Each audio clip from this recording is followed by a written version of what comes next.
Okay, in this segment we're going to cover a visual inspection and recheck of it.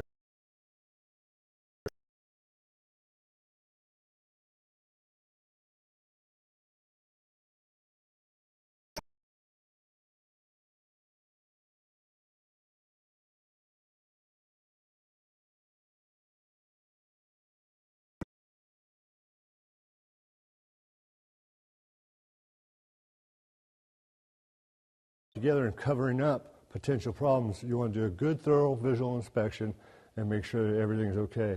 So that's what I'll do at this time, and I'll just kind of randomly do a systematic way of going down one side and coming back the other and double checking everything. I don't see any foreign objects in there. I've located all the tools I'm working with. I know what I have with me. I know they're set aside, not in the engine compartment. I'm going to look over the back half of the intake, check the vacuum hoses and various connections. Everything seems to still be in place. I'm checking from the other side so I get both angles. And it might be advantageous to you to have a light at this point. It allows you to see down in.